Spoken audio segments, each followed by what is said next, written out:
Welcome to my channel. La primera vibración del teléfono me atravesó el pecho como un disparo. No estaba esperando ninguna llamada. Estábamos en plena cena de Navidad en casa de mi hijo, rodeados de risas, copas levantadas y villancicos sonando de fondo. Todo parecía tan perfecto que por un segundo pensé que esa vibración había sido solo una ilusión del corazón. Pero el teléfono volvió a vibrar sobre la mesa. Número desconocido. Dudé un instante antes de abrir el mensaje. Solo 2 palabras encendieron un incendio en mi sangre. Vuelve a casa. Ahora. Sentí un frío recorrerme la espalda. Escribí temblando. ¿Quién es? La respuesta llegó de inmediato. Confía en mí. Sal de inmediato. Miré a mi alrededor. Mi hijo reía con su esposa. Los niños abrían regalos. Las luces del árbol parpadeaban como si nada en el mundo pudiera romper ese momento. Yo también sonreía por fuera, pero por dentro algo se había quebrado. Nadie más parecía haber notado nada. Nadie había recibido ese mensaje. Solo yo. Me levanté lentamente de la mesa fingiendo serenidad.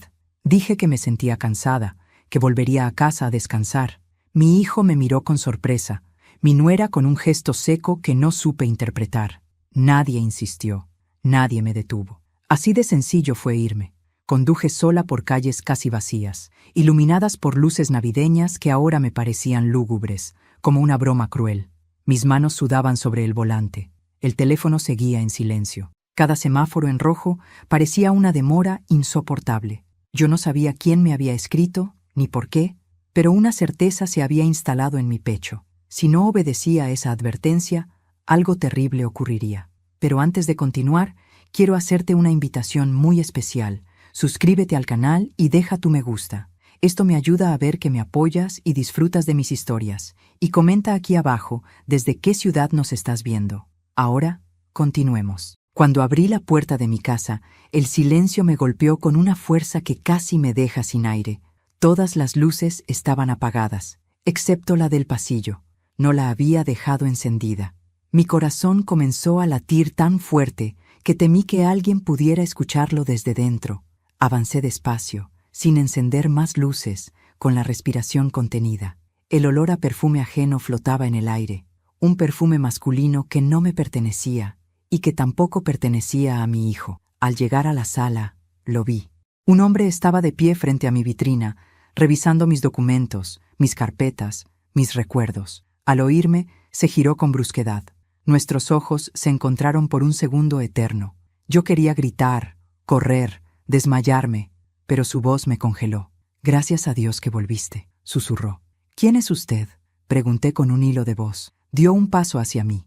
Era alto, de rostro cansado, con una expresión que mezclaba urgencia y culpa. «Soy el único que tuvo el valor de advertirte», dijo. «Tu hijo no debía saber que te fuiste de la cena. Él pensaba que aún estarías allá. Ahora todo se le ha complicado. Sentí que el mundo se partía en 2 bajo mis pies». «¿Qué está diciendo?», pregunté. El hombre tragó saliva.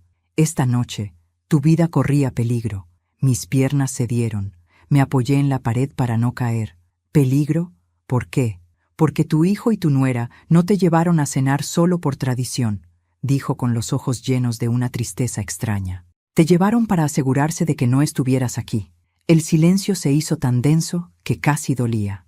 «Mientras tú brindabas con ellos, esta casa iba a ser asaltada». Hizo comillas en el aire. «Y tú no estarías para contar nada». Negué con la cabeza, incapaz de creerlo. «Está mintiendo. Mi hijo nunca». «Revisa tu despacho», me interrumpió. «Revisa ahora». Caminé temblando hasta la habitación donde guardaba mis documentos. Abrí el cajón principal. Todo estaba fuera de lugar. Carpetas abiertas. Papeles movidos. Una carpeta roja, la de mi testamento, ya no estaba. «¿Ves?», dijo él detrás de mí. «Esa carpeta debía desaparecer esta noche. Con ella, la prueba de que todo quedaba a tu nombre». Me giré lentamente. «¿Quién es usted realmente?». El hombre suspiró. «Fui contratado para manipular los documentos, no para matarte. Pero cuando supe que todo incluía tu accidente, no pude seguir». Mi corazón se llenó de una mezcla insoportable de miedo, rabia y traición. «¿Mi hijo quería que yo muriera?». «Tu hijo necesita que tú no existas», respondió con crudeza, «para quedarse con todo sin obstáculos». Las imágenes comenzaron a unirse como piezas de un rompecabezas siniestro. Las visitas insistentes, los cambios en su actitud, las preguntas sobre mis cuentas, el interés repentino de mi nuera por mis propiedades, por mis escrituras, por mis ahorros. Te salvó el mensaje, continuó el hombre. Si te hubieras quedado una hora más en esa casa, ahora mismo no estaríamos hablando. Las lágrimas comenzaron a correr por mi rostro sin que pudiera detenerlas. Entonces, todo era mentira, susurré.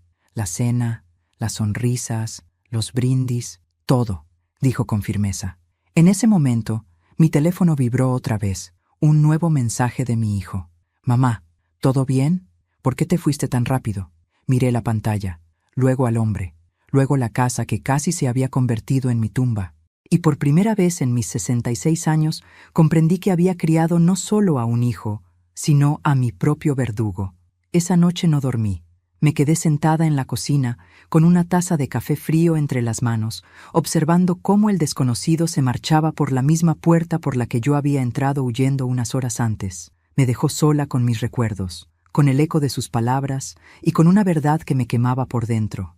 Afuera, la Navidad seguía brillando en las casas vecinas, pero en la mía solo había sombras. Me pregunté en qué momento exacto mi vida había tomado ese desvío tan cruel. Y entonces entendí que nada había comenzado esa noche. Todo venía de mucho antes, de años atrás, de heridas que jamás sanaron y decisiones que sembraron un final que yo nunca quise ver venir. Crié a mi hijo sola desde que tenía apenas 5 años. Su padre murió en un accidente absurdo, y desde entonces lo convertí en el centro de mi universo. Trabajé hasta el agotamiento limpiando casas, cosiendo ropa ajena, vendiendo comida para sacar adelante lo poco que teníamos. Cada moneda la destinaba a su educación, a su bienestar, a que jamás sintiera la ausencia de aquel hombre que no pudo verlo crecer. Mi hijo era todo para mí. Yo era capaz de arrodillarme ante el mundo si eso le garantizaba un futuro mejor. Y durante muchos años, creí que ese sacrificio nos había unido para siempre.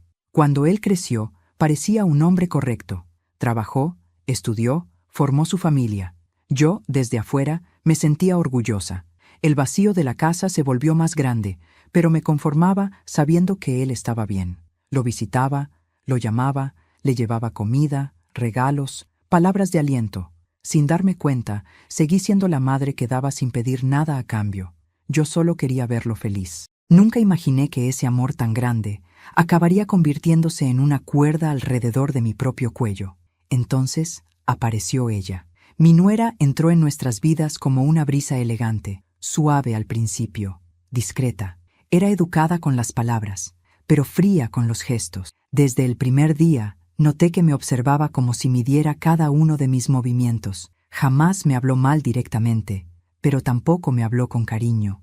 Siempre había una distancia invisible entre nosotras. Yo decidí ignorarla. Pensé que el tiempo haría su trabajo.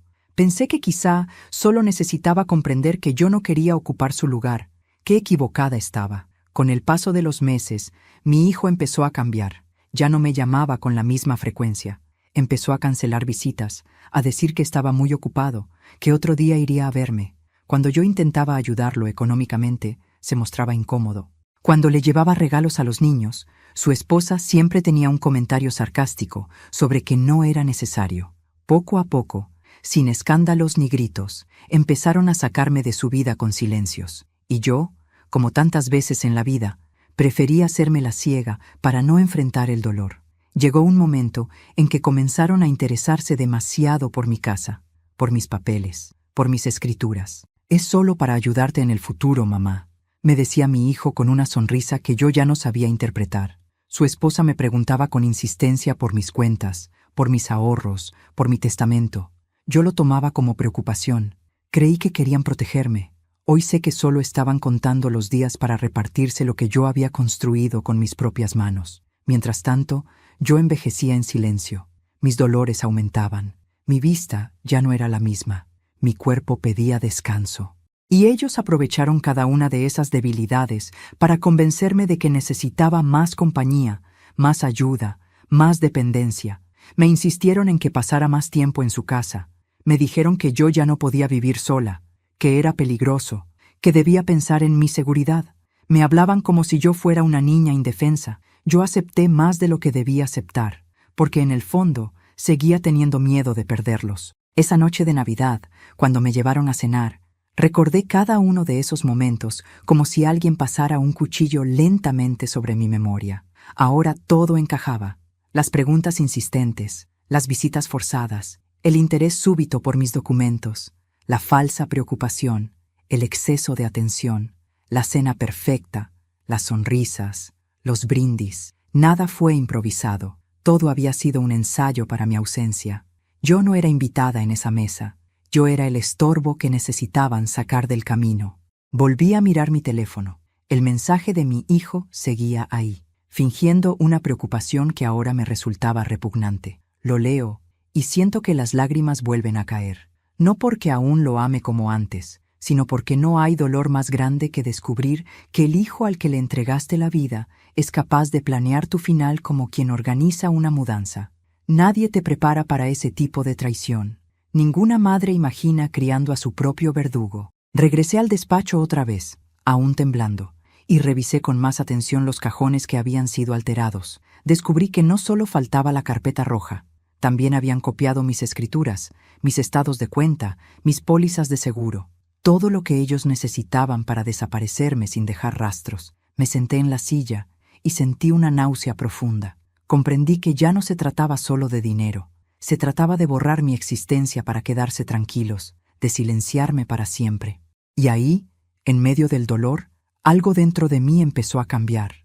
No fue rabia todavía, fue una lucidez fría, casi ajena, la certeza de que mi vida ya no podía seguir siendo la misma.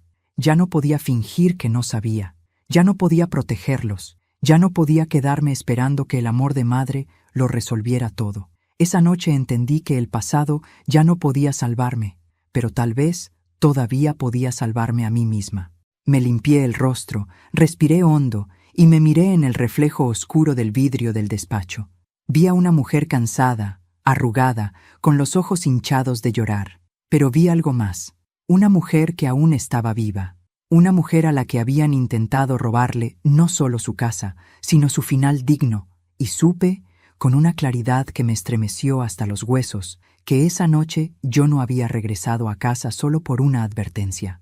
Había regresado para enfrentar la verdad que llevaba años evitando y para empezar a escribir una historia que ya no les pertenecería a ellos. No salí de la casa durante 2 días completos. Cerré puertas, bajé persianas, apagué luces. Viví en silencio, como si el mundo hubiera dejado de existir fuera de esas paredes. Dormí a ratos, sentada en una silla junto a la puerta, con el teléfono apretado en la mano. No sabía si alguien vendría a terminar lo que aquella noche no se había consumado. Tampoco sabía si el hombre que me había advertido volvería a aparecer. Todo lo que tenía era un mensaje anónimo, una carpeta desaparecida y una verdad que me había partido el alma. El segundo día, cuando el sol comenzaba a esconderse, volví a escuchar vibrar el teléfono. Sentí un golpe seco en el pecho. Era el mismo número desconocido. ¿Está a salvo?, decía el mensaje. Mis dedos temblaban tanto que casi dejo caer el aparato. Contesté, sí, por ahora. La respuesta llegó segundos después. No confíe en nadie, ni siquiera en quienes llevan su sangre. Sentí un nudo en la garganta. Esa frase confirmaba todo lo que yo ya sabía, pero que me resistía a aceptar del todo. Entonces me atreví a preguntar lo que me ardía por dentro. ¿Por qué me ayudó? Hubo una larga pausa, tan larga que pensé que no habría respuesta. Finalmente, la pantalla volvió a encenderse. Porque su hijo me contrató primero para otro trabajo. Y porque usted me recordó a mi madre. Me llevé la mano a la boca. Aquel desconocido no era un héroe, no era un ángel guardián. Era alguien atrapado también en una red que yo apenas comenzaba a distinguir. Esa noche no pude dormir. Pensé en su madre, pensé en mí. Pensé en cuántas mujeres mayores habrían desaparecido en silencio, sin mensajes, sin advertencias, sin nadie que cuestionara la versión oficial. Me juré que no sería una de ellas. Al amanecer, tomé una decisión. Necesitaba pruebas. Palabras no bastaban, mensajes no bastaban. Si iba a enfrentar a mi hijo, si iba a proteger mi vida, debía reunir evidencias de lo que estaban tramando. Tenía que entrar en su terreno, aunque eso significara mirar de frente el monstruo que había criado. Salí de casa por primera vez desde la Navidad. Fingí normalidad. Fui al banco, a la farmacia, al mercado. Quería que me vieran, que quedara constancia de que seguía viva. Luego conduje lentamente hasta el barrio donde vivía mi hijo. Estacioné a una cuadra de su casa y observé desde el auto durante largos minutos. Las cortinas estaban cerradas, no se oían risas infantiles, nada parecía moverse. Mi corazón latía con violencia. Aún así, bajé del auto y caminé hasta la casa. Toqué el timbre. Nadie respondió. Volví a tocar. Silencio. Probé la manija por impulso. Para mi sorpresa, la puerta estaba abierta apenas unos centímetros. Dudé unos segundos, pero la necesidad de saber fue más fuerte que el miedo. Empujé la puerta y entré. El interior estaba ordenado, casi demasiado, como cuando alguien limpia con apuro buscando borrar rastros. Llamé a mi hijo en voz alta. Nadie respondió. Avancé hacia el despacho que él usaba para trabajar. Allí, algo llamó de inmediato mi atención. Una carpeta sobre el escritorio con el mismo color que la mía, la misma tapa roja. Me acerqué temblando. La abrí y sentí que el mundo me giraba bajo los pies. Allí estaban copias de mis documentos, mis escrituras, mis pólizas de seguro, incluso un borrador de poder notarial ya redactado, con mi nombre en el encabezado. No estaba firmado, pero estaba listo, preparado para el momento exacto de mi desaparición. Escuché un ruido a mi espalda. Me giré sobresaltada. Era mi nuera, de pie en la puerta del despacho. Me observaba con los brazos cruzados, sin sorpresa, sin pudor. No esperaba verla tan pronto, dijo con voz tranquila. ¿Dónde está mi hijo?, pregunté, intentando sostener la compostura. En una reunión importante, respondió. Y usted no debería estar aquí. Levanté la carpeta roja. Explícame esto. Una sonrisa lenta se dibujó en su rostro. Una sonrisa que nunca antes le había visto. Usted ya no necesita explicaciones, dijo. Solo comprensión. ¿Comprensión de qué?, pregunté con rabia contenida. ¿De que planeaban robarme todo? ¿De que querían deshacerse de mí? Ella dio un paso hacia adelante. No se haga la víctima, respondió. Usted ya vivió suficiente. Todo esto iba a resolverse de forma discreta, sin escándalos, sin dolor. Sentí un vacío helado en el estómago. ¿Matarme sin dolor?, susurré. Llamémoslo una solución definitiva, contestó sin emoción. Por un segundo pensé que iba a perder el control. Todo mi cuerpo temblaba. Cada año de sacrificio, cada noche de desvelo, cada plato servido a mi hijo volvía a mí como un latigazo. ¿Y él lo sabe?, pregunté, aunque ya conocía la respuesta. Mi esposo está de acuerdo, dijo ella. Fue su idea acelerar todo. Las piernas casi no me sostuvieron. Me apoyé en el escritorio. Son monstruos, murmuré. Somos realistas, corrigió. Usted estaba de más. En ese instante, escuché el ruido de una llave en la puerta principal. El pánico me atravesó. Mi nuera me miró con una calma que no olvidaré jamás. Llegó él, dijo. Ahora, por favor, devuélvame esa carpeta. Apreté la carpeta contra mi pecho. Jamás. Ella avanzó con rapidez y trató de arrebatármela. En el forcejeo, varios papeles cayeron al suelo. Yo retrocedí, tropecé con una silla y caí. La carpeta se abrió completamente. Escuché pasos apresurados acercarse por el pasillo. ¿Qué está pasando?, gritó la voz de mi hijo. Él apareció en la puerta y nos encontró a las dos en el suelo, rodeadas de documentos. Sus ojos recorrieron la escena y luego se clavaron en los míos. No había sorpresa en su mirada, solo fastidio. Madre, no tenía que descubrirlo así. Esa frase me atravesó como una puñalada final. Me incorporé como pude, sosteniendo aún los papeles. Entonces es verdad, dije. Tú también estabas en esto. Él suspiró, como quien acepta un problema menor. Iba a ser más fácil si usted solo colaboraba. ¿Colaborar con mi propia muerte?, exclamé. Mi nuera se levantó y se sacudió la ropa. No haga un drama. A su edad, estas cosas son inevitables. Miré a mi hijo con ojos llenos de lágrimas. Yo te di la vida, susurré. Él bajó la mirada por un segundo. Solo un segundo. Luego dijo, y ahora me toca a mí asegurar la mía. En ese instante, comprendí que ya no había nada más que salvar entre nosotros. Ninguna palabra, ningún recuerdo, ningún vínculo. El hilo se había cortado para siempre. Solté la carpeta al suelo. No ganarás, dije con una calma que ni yo reconocí. No sin pelear. Mi hijo esbozó una sonrisa fría. No lo sabe todavía, madre, pero ya perdió hace tiempo. Entonces mi teléfono vibró en el bolsillo, y supe, sin sacarlo siquiera, que el desconocido volvía a hablarme. El teléfono vibraba en mi bolsillo como un corazón ajeno, vivo, insistente. Mi hijo y mi nuera me observaban sin mover un músculo. Yo sentía el peso de sus miradas como si me empujaran contra el suelo una y otra vez. Lentamente saqué el teléfono. El número desconocido brilló otra vez en la pantalla. Abrí el mensaje sin decir palabra. No discuta. Salga de ahí, ahora. Mi nuera dio un paso hacia mí. ¿Quién te escribe?, preguntó con voz afilada. Nadie, respondí, guardando el teléfono con un movimiento torpe a propósito. Mi hijo suspiró con impaciencia. Esto se está complicando, mamá. ¿No debería haber venido sin avisar? ¿Complicando qué?, pregunté. ¿Mi propia vida? Él no respondió de inmediato. Se agachó y comenzó a recoger los papeles del suelo con una tranquilidad que me heló la sangre. Su esposa lo imitó. Yo no me moví. Sentía que si daba un paso más, algo irreparable sucedería. Todo iba a resolverse en paz, dijo él finalmente, sin escándalos, sin escenas como esta. ¿Mintiéndome? ¿Robándome? ¿Planeando mi muerte? Mi voz se quebró. ¿Eso es paz para ti? Mi nuera se irguió. Siempre dramatiza, señora. Nadie habló de matarla. Entonces, ¿cómo pensaban hacerlo?, pregunté. Ella intercambió una mirada breve con mi hijo. Luego habló con frialdad. Un accidente es un accidente. Nadie culpa a nadie. Sentí que algo se partía definitivamente dentro de mí. Ustedes no son humanos, susurré.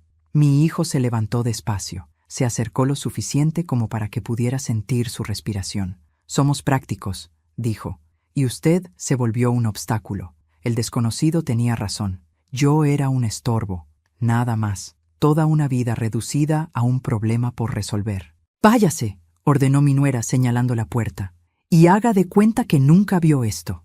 Una risa amarga escapó de mi pecho. ¿Creen que puedo volver a sentarme a la mesa de Navidad después de esto? Si es inteligente, sí, respondió mi hijo, porque nadie le va a creer. En ese instante comprendí la trampa completa. Su plan no era solo deshacerse de mí, también era desacreditarme, hacerme pasar por una anciana confundida, paranoica, desesperada. Yo llegaría gritando que querían matarme, y todos pensarían que perdí la razón. ¿Ya prepararon eso también, verdad?, pregunté. Mi hijo no respondió. Su silencio fue suficiente. Di un paso atrás, luego otro. «Esto no ha terminado», les dije. «Para usted sí», respondió ella. Me giré y salí sin correr. No podía correr. Sabía que si lo hacía, podrían perseguirme, sujetarme, encerrarme allí mismo. Avancé lentamente por el pasillo, sintiendo sus ojos clavados en mi espalda hasta que crucé la puerta. Cuando llegué a la calle, el aire frío de la noche me golpeó el rostro. Respiré con desesperación. Caminé sin saber a dónde, solo alejándome. Las casas estaban iluminadas, pero me parecían mudas, ajenas. Nadie sabía que una madre acababa de descubrir que su propio hijo había sentenciado su muerte. Doblé la esquina y entonces mis piernas cedieron. Me apoyé contra una pared, temblando. El teléfono volvió a vibrar. ¿Salió?, preguntaba el mensaje. Sí, respondí con dificultad. Tome la tercera a la izquierda. Hay un auto gris estacionado. Súbase al asiento trasero. Obedecí sin pensar. El auto estaba allí, viejo, discreto. Me subí. Un hombre en el asiento delantero no se giró. «No sabemos cuánto tiempo tenemos», dijo. «Tu hijo va a denunciarte en cuanto vuelvas a tu casa». «¿Por qué?», pregunté con la voz rota. «Porque ahora eres un problema activo», respondió. «Y porque necesitan justificar lo que viene». El motor arrancó. «¿Qué es lo que viene?», susurré. El hombre respiró hondo. «Van a hacerte pasar por inestable. Ya prepararon un informe médico falso. Luego presentarán una orden de custodia. Y después, el accidente». Sentí un mareo violento. «¿Cuánto tiempo tengo?». «Horas», respondió. «Tal vez menos». Mi cuerpo entero reaccionó con un temblor incontrolable. «Entonces estoy muerta». «No», dijo con firmeza. «Por eso te escribí». Durante el trayecto me explicó quién era realmente. Había sido contratado por mi nuera para falsificar documentos contables de mis propiedades, pero descubrió movimientos ilegales, transferencias anticipadas, contratos preparados para activarse tras mi supuesto fallecimiento. Cuando entendió el alcance del plan, quiso salirse. Fue entonces cuando escuchó hablar del accidente de esa noche. No podía quedarme callado, dijo. Mi madre desapareció después de algo parecido. Sentí que una lágrima caliente rodaba por mi mejilla. Entonces no soy la primera. No, respondió. Pero puedes ser la última. El auto se detuvo frente a una pequeña pensión al borde de la ciudad. Aquí puedes quedarte unos días, me dijo. Nadie te buscará aquí. ¿Y después? Después tendrás que decidir si huyes o si luchas. Yo miré el edificio, luego el cielo oscuro, luego mis manos arrugadas. Ya he huido demasiado en esta vida, dije. Me entregó un sobre. Aquí están copias de todo lo que encontré. Cuentas, firmas, movimientos. Si decides denunciar, esto será tu escudo. Tomé el sobre con manos temblorosas. Gracias, susurré. No me des las gracias. Sálvate. Entré en la habitación de la pensión con el corazón aún desbocado. Era pequeña, fría, con una sola cama y una lámpara débil. Me senté en el borde del colchón sin fuerzas. Todo había cambiado en solo unas horas. Ya no era una madre, ya no era una invitada de Navidad. Era una mujer perseguida por su propia sangre. Encendí la lámpara. Abrí el sobre. Hojas con cifras, firmas falsificadas, fechas. Vi mi nombre en cada una como una sentencia programada. Vi también la firma de mi hijo, repetida, segura, sin temblor. Apoyé la cabeza entre las manos. ¿Cómo se sobrevive a esto?, murmuré. Nadie respondió, pero dentro de mí algo empezó a despertarse lentamente. No era todavía coraje, era algo más oscuro, una voluntad fría, nacida del dolor más profundo. Esa noche no dormí. Me quedé mirando el techo, escuchando el ruido lejano de los autos, repitiendo una y otra vez las palabras de mi nuera. Un accidente es un accidente. No, no lo iba a hacer.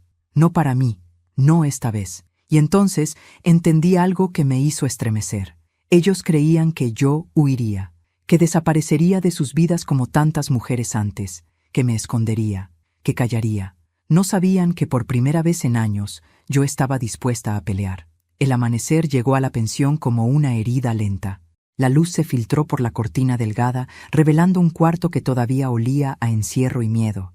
Yo no había dormido nada. Pasé la noche sentada en la cama, con el sobre apretado contra el pecho, leyendo una y otra vez los papeles que demostraban que mi vida era solo una cifra más en los planes de mi propio hijo. Cada documento tenía fechas, firmas, montos, contratos listos para activarse tras mi accidente. No había dudas. Todo estaba escrito con precisión quirúrgica. Cuando escuché golpes suaves en la puerta, mi corazón casi se detuvo. No eran golpes violentos, eran cuidadosos. 3 toques. Me levanté con cautela y miré por la rendija. Era él, el desconocido. Abrí despacio. «Tenemos poco tiempo», dijo entrando sin saludar. «Tu hijo ya sabe que no regresaste a casa anoche. Acaba de denunciar tu desaparición». Sentí que el suelo se movía bajo mis pies. «¿Desaparición?», susurré. «Sí», respondió. «Así puede empezar a controlar la narrativa. Dirá que estás confundida, que escapaste, que necesitas supervisión. En pocas horas intentarán localizarte oficialmente. Entonces ya no me buscan como madre», dije con amargura. «Me buscan como problema legal». Él asintió. Se sentó frente a mí y apoyó los codos en las rodillas. «Necesitas tomar una decisión ahora mismo. ¿Huir definitivamente o enfrentarlos?» «¿Enfrentarlos cómo?», pregunté. «Son mi hijo y su esposa. Tienen abogados, tienen dinero, tienen tiempo». Él levantó la mirada. «Pero tú tienes algo que ellos no, las pruebas, y estás viva». Me entregó una carpeta adicional. Dentro había copias que yo no había visto. «Esto fue lo más difícil de conseguir», dijo. «Grabaciones, conversaciones, incluso una donde hablan del accidente con fecha y hora aproximada». Mis manos temblaron al sostener los archivos. «Si entregas esto a las autoridades, el escándalo será inevitable», agregó. «Ya no podrán ocultarlo». «¿Y tú?», pregunté. «¿Por qué me ayudas de verdad?». Guardó silencio un segundo. Luego habló. «Porque mi madre murió así, y nadie la defendió». Sus palabras me atravesaron el pecho con una secuencia brutal de entendimiento. Yo no era solo una víctima, era una repetición que alguien estaba tratando de romper. «No huiré», dije al fin. Él me observó con respeto. «Entonces prepárate para lo peor, porque cuando un hijo siente que pierde el control, se vuelve peligroso». El teléfono vibró sobre la mesa como si estuviera esperando ese momento. Un mensaje de mi hijo. «Mamá, la policía va a ayudarte. Vuelve a casa. Estás enferma». Una ola de rabia me recorrió. Ya empezaron, susurré. El desconocido asintió. Te quieren incapacitar. Salimos de la pensión minutos después. Me llevó a un pequeño despacho de abogados independientes que él conocía. Una mujer de unos 50 años, de mirada firme, nos recibió sin hacer preguntas innecesarias. Mi declaración demoró horas. Por primera vez desde la Navidad, hablé sin lágrimas. Hablé con precisión, con datos, con fechas, con pruebas en la mano. Cuando terminé, la abogada respiró hondo. Esto es grave, dijo. Muy grave y muy sólido. ¿Pueden detenerlos?, pregunté. Sí, respondió, pero se desatará una guerra legal y personal. No tengo nada que perder, dije, y en ese instante pensé en ti, que escuchas esta historia ahora mismo.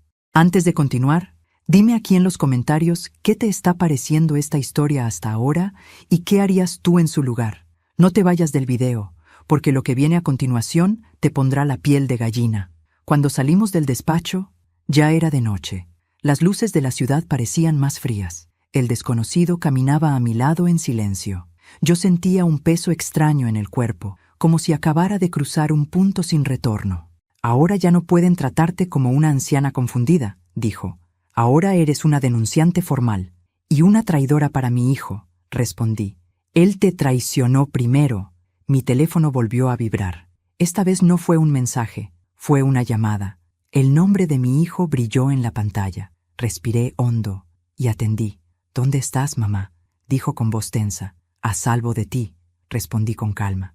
Hubo un silencio pesado, luego un cambio de tono inmediato. Escúchame, dijo. Estás cometiendo un error. Puedo ayudarte si regresas ahora. No necesito tu ayuda, dije. Necesito que digas la verdad. Él soltó una risa corta, nerviosa. Nadie te va a creer. Ya lo hicieron. Silencio absoluto. ¿Qué hiciste?, preguntó, ahora sin máscara. Me defendí. Colgó. El desconocido me miró. Eso fue una declaración de guerra. No, respondí. Eso fue mi primer acto de libertad. Esa noche dormí protegida en otro lugar. Por primera vez desde Navidad, el miedo no fue el dueño absoluto de mi descanso. Dormí poco, pero dormí. Y soñé algo distinto. No soñé con persecuciones ni con traiciones. Soñé con mi casa abierta, con las ventanas dejando entrar luz, con la mesa de Navidad vacía, pero en paz. A la mañana siguiente, la abogada me llamó temprano. Lo que usted reveló activó algo grande, dijo. Ya no se trata solo de su hijo. Aparecieron otros nombres, notarios, funcionarios, personas que ayudaron a preparar todo. Me senté lentamente en la cama. ¿Una red?, pregunté. Exactamente una red. Colgué y miré mis manos, viejas, arrugadas, heridas por la vida, y aún así, esas manos acababan de mover algo que podía derrumbar a muchos. El desconocido me observaba desde la ventana. Te lo advertí, dijo. Esto ya no tiene marcha atrás. Nunca la quise, respondí. Yo ya caminé todo el camino hacia atrás durante años. Ahora solo queda avanzar. Y por primera vez desde que recibí aquel mensaje en la cena de Navidad, sentí algo nuevo. No miedo, no rabia, sino una determinación silenciosa y peligrosa. La clase de determinación que cambia destinos. La primera sirena sonó a lo lejos apenas amanecía, cuando comprendí que ya no se trataba solo de mi hijo y su esposa. Lo que había comenzado como una traición familiar, ahora se deslizaba por calles, oficinas, escritorios y cuentas bancarias con la frialdad de una maquinaria aceitada durante años. Desde la habitación donde me resguardaban, escuché voces apresuradas, teléfonos sonando, pasos que iban y venían. Nadie lo decía en voz alta, pero todos lo sabíamos. Algo muy grande acababa de activarse. La abogada llegó poco después. Traía el rostro tenso, y eso en ella ya era una señal alarmante. Sin sentarse siquiera, colocó varias carpetas sobre la mesa. Dentro había nombres, sellos, firmas y contratos. No se trata solo de su hijo, dijo con cautela. Hay notarios, funcionarios municipales, un médico, 2 empresas inmobiliarias y al menos una entidad bancaria involucradas. Cada palabra caía como un golpe seco sobre mi pecho. Yo me llevé la mano al corazón, tratando de entender cómo una vida tan silenciosa como la mía había quedado atrapada en una conspiración tan vasta. El desconocido se quedó a mi lado mientras la abogada hablaba. Yo lo miraba apenas, buscando estabilidad en su presencia. Él también estaba sorprendido por la magnitud del asunto. «Tu caso es solo una pieza», murmuró cuando la abogada hizo una pausa. «Hay otros nombres tachados, otros inmuebles, otras mujeres». Aquello fue lo que terminó de partirme el alma. Yo había estado a punto de convertirme en una más, una estadística sin rostro, un número borrado sin ceremonias. Esa tarde nos trasladaron a un lugar aún más protegido. Cambiaron teléfonos, rutas, horarios. Me pidieron que no hablara con nadie, ni siquiera con vecinos ni con conocidos. Mi hijo me escribió varias veces, mensajes largos y súbitamente afectuosos. Decía que estaba preocupado, que todo era un malentendido, que regresara. Yo no respondí. Cada palabra suya me sonaba ahora como una trampa disfrazada de ternura tardía. Al caer la noche, la abogada regresó con noticias más duras. Su nuera intentó huir esta tarde. Fue detenida con documentos falsos en su bolso. Su hijo no apareció en su domicilio. Sentí un escalofrío deslizarse por mi espalda. Él estaba suelto. Sabía que la red había sido expuesta. Sabía que yo estaba hablando. Y conocía cada una de mis costumbres, miedos, debilidades. «Ahora sí está en verdadero peligro», añadió ella con gravedad. «Cuando un hombre pierde todo su control, ya no negocia». Dormí poco y mal. Soñé con pasillos interminables, con puertas que no lograba abrir, con mi hijo llamándome desde muy lejos, con una voz que ya no reconocía. Al despertar, supe que algo se había quebrado definitivamente entre nosotros, no solo como madre e hijo, sino como seres humanos. El lazo se había podrido por dentro hacía tiempo. Yo solo había tardado en olerlo. El desconocido se acercó a la ventana cuando apareció la noticia en la televisión. No dijeron mi nombre, pero hablaron de una operación contra una red de apropiación de bienes de adultos mayores. Mostraron imágenes borrosas de oficinas allanadas, cajas con documentos, agentes entrando a edificios. Yo observaba todo en silencio, con la sensación de estar viendo mi propia vida desde afuera. Nunca imaginé que mi historia terminaría en un noticiero. A media mañana, la abogada llamó con voz urgente. «Tenemos un problema. Su hijo no está huyendo al azar. Está tratando de eliminar pruebas. Y eso significa una cosa. Vendrá por usted». La frase quedó suspendida en el aire como una sentencia. Yo cerré los ojos un instante. No iba a correr. No otra vez. Había huido toda mi vida de conflictos, de discusiones, de verdades dolorosas. Esta vez no. Esa misma tarde se organizó el operativo. 2 agentes encubiertos vigilarían la zona. Cambiarían mi ubicación una vez más al anochecer. El desconocido insistió en acompañarme. «No pienso dejarte sola ahora», dijo. Le creí. No por respuestas, sino por coherencia. Él había cruzado una línea al advertirme aquella noche. Ya no podía retroceder tampoco. Mientras empacaba lo poco que llevaba conmigo, encontré una fotografía antigua en mi cartera. Mi hijo de niño, sonriendo con los dientes torcidos, el día que aprendió a andar en bicicleta.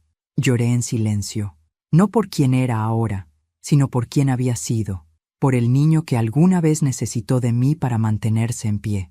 Me pregunté en qué exacto momento lo perdí, y comprendí que hay transformaciones que no se anuncian con truenos, sino con susurros. Salimos al anochecer. El auto avanzaba lentamente por calles que yo ya no reconocía. Sentí un nudo en el estómago cuando el desconocido miró por el retrovisor y frunció el ceño. «Nos siguen», murmuró. Un vehículo oscuro se mantenía a distancia constante. Los minutos se volvieron densos, pesados. El conductor aceleró de pronto, giró bruscamente en una esquina. El otro vehículo hizo lo mismo. El corazón me golpeaba con violencia. «Es él», susurré sin saber cómo, pero sintiéndolo con certeza.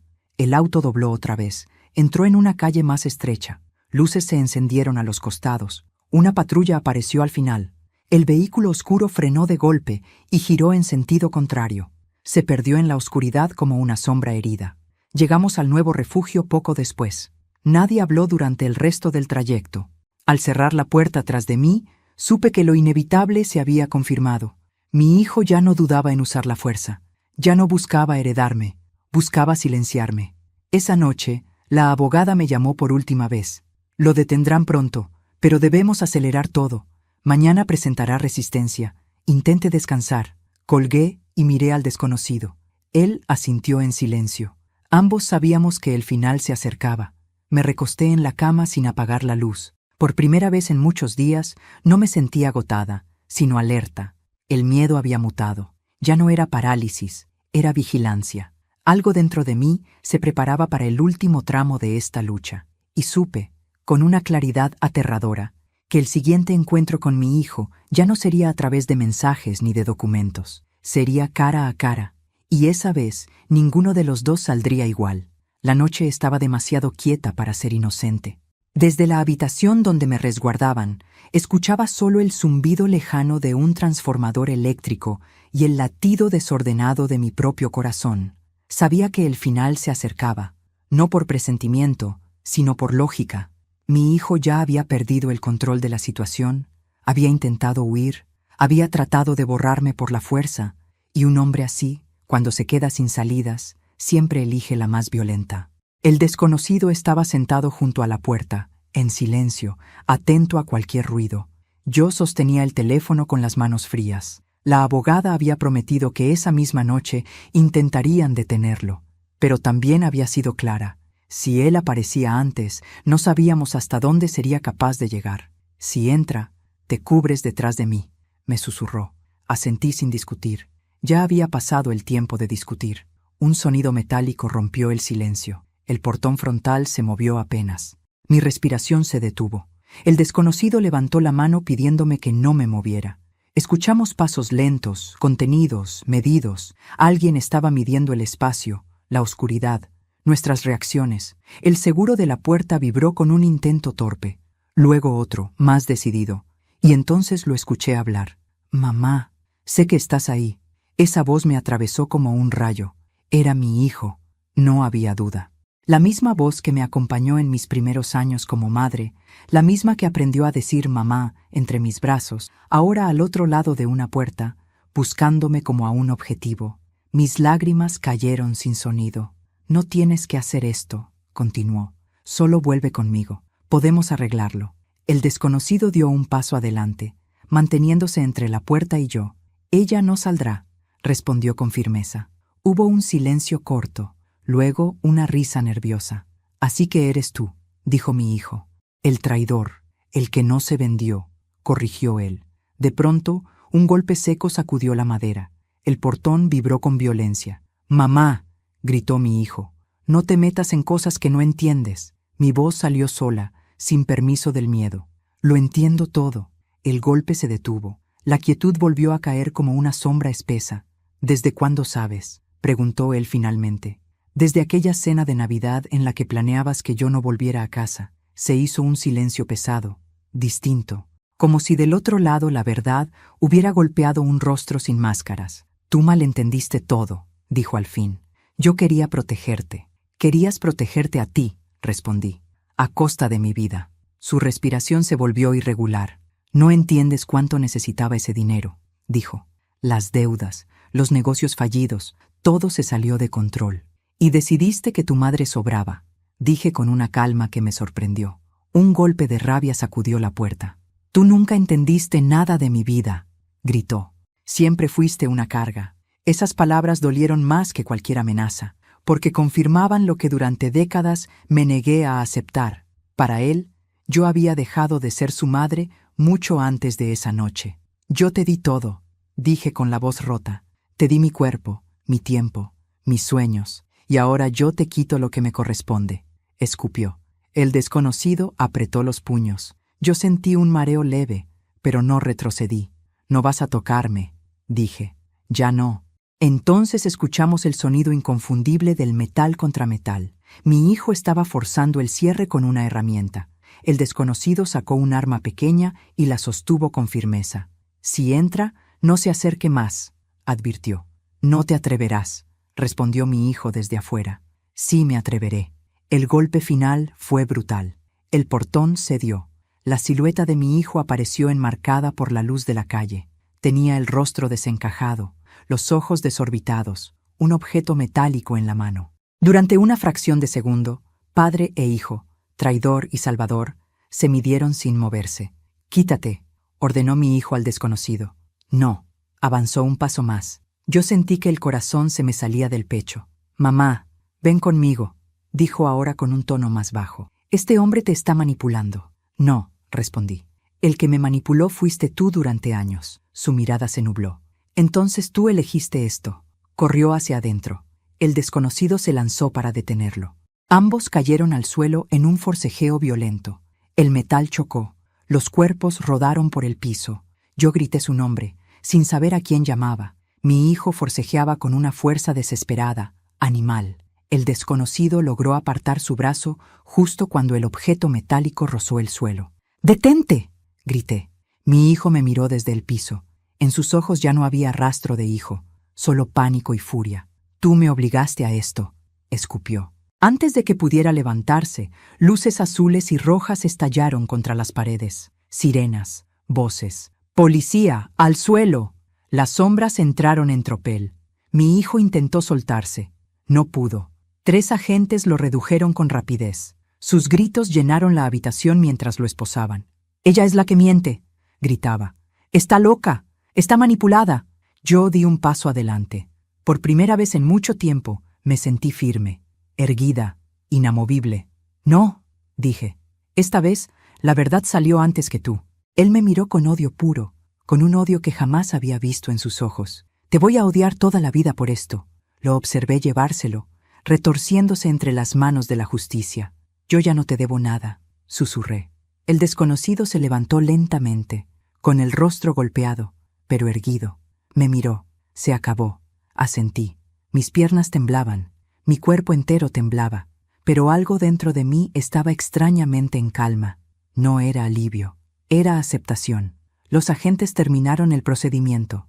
Uno de ellos se acercó a mí con tono respetuoso. «Señora, está a salvo. Su hijo ha sido detenido formalmente por intento de homicidio, fraude agravado y asociación ilícita». Cerré los ojos un instante. Respiré. Intento de homicidio. Sobre mí. Por parte de mi hijo. El mundo ya no sería el mismo, pero al menos yo seguiría en él. Cuando todo terminó y la casa quedó nuevamente en silencio, me senté al borde de una silla. El desconocido se aproximó. «Lo hiciste», dijo. «No», respondí. «Tú lo hiciste también». Nos miramos en silencio. 2 sobrevivientes de familias rotas, unidos por una noche que cambió todo.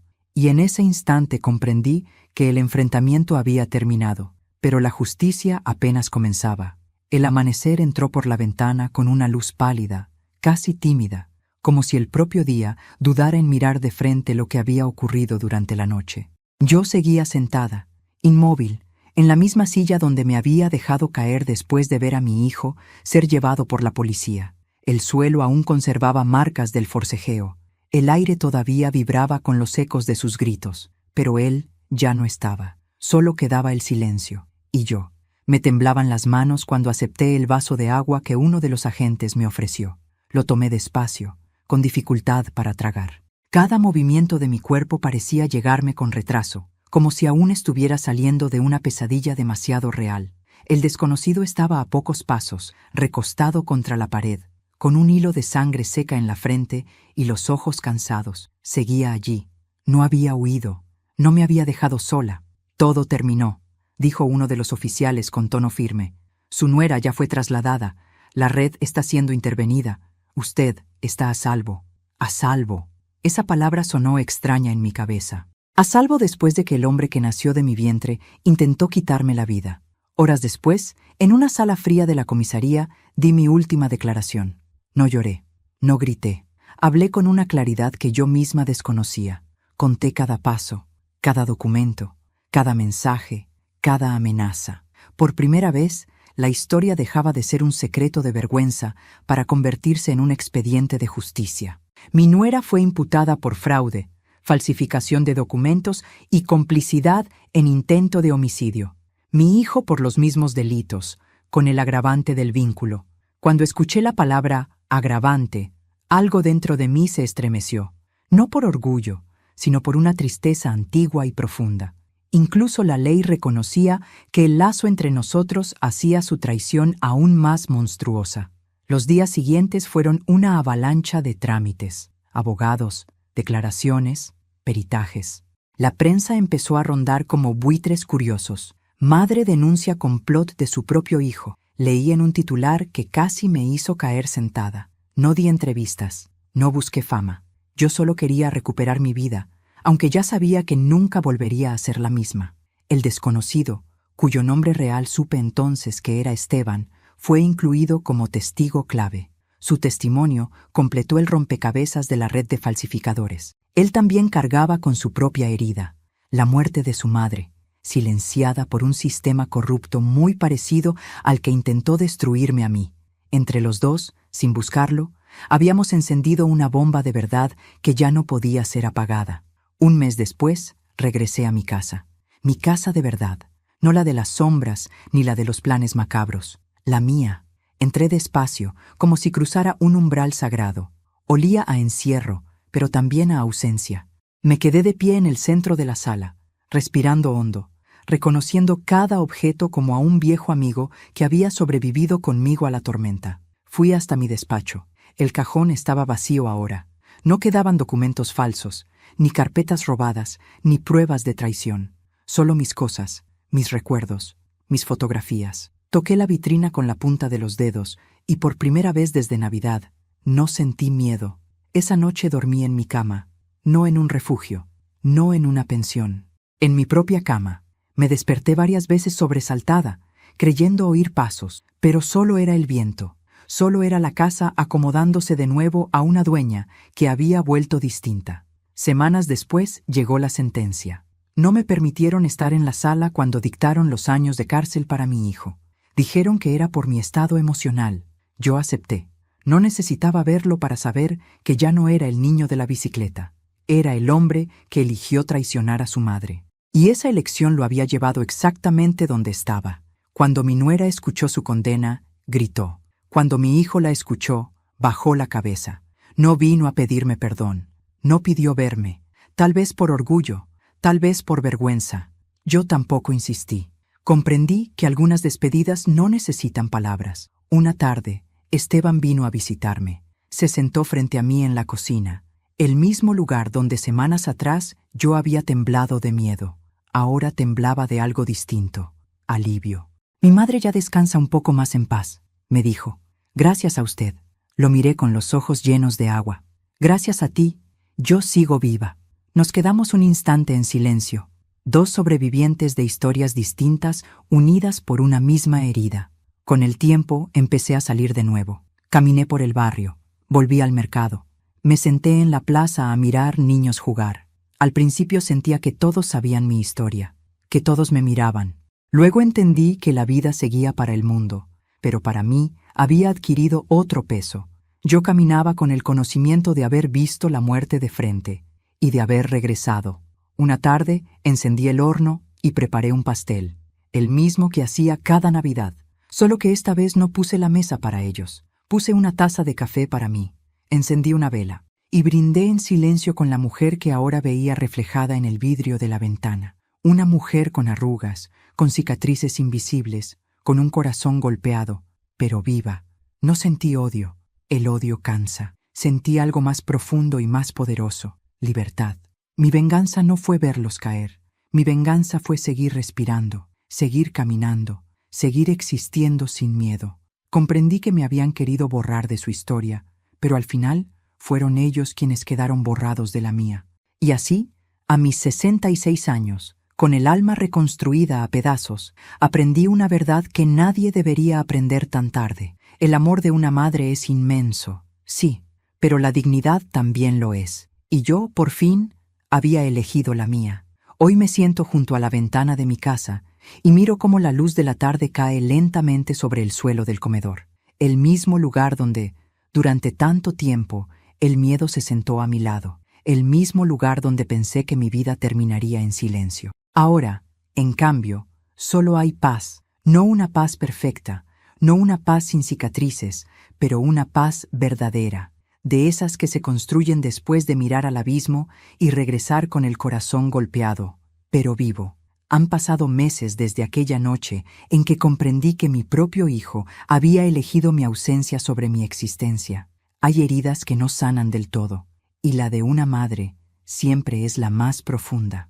A veces sueño con el niño que una vez fue, con su risa desordenada, con sus manos pequeñas buscando las mías, y al despertar acepto al hombre que se convirtió, no con odio, sino con una tristeza serena que ya no me gobierna.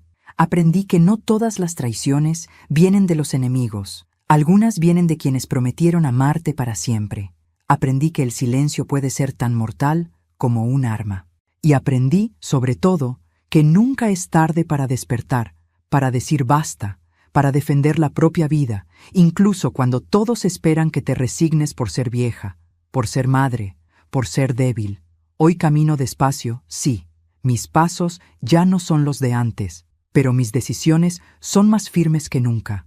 Respiro sin miedo, duermo sin sobresaltos, y por primera vez en muchos años no estoy esperando una llamada, una amenaza, una traición.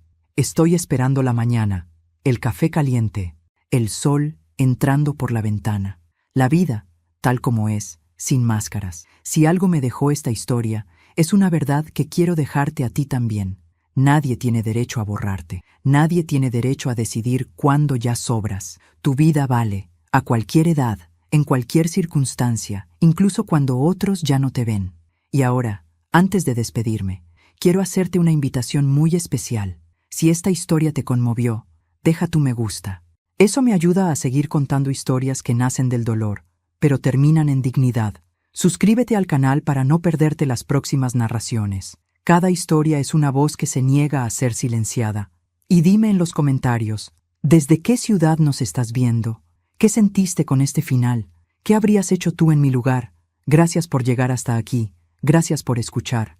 Gracias por acompañarme. Esta historia termina hoy, pero mi voz y la tuya siguen vivas.